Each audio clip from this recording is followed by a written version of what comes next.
You ask Tiger to solve. This deals with linear equations with one unknown. The final result is x equals -4.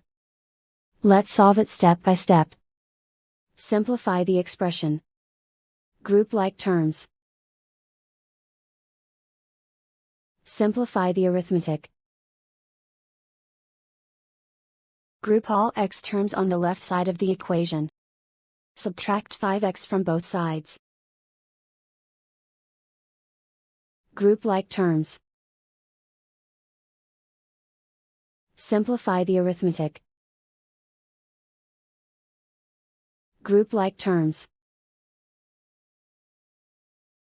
Simplify the arithmetic.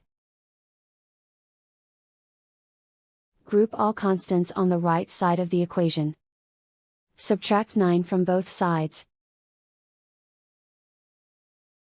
Simplify the arithmetic.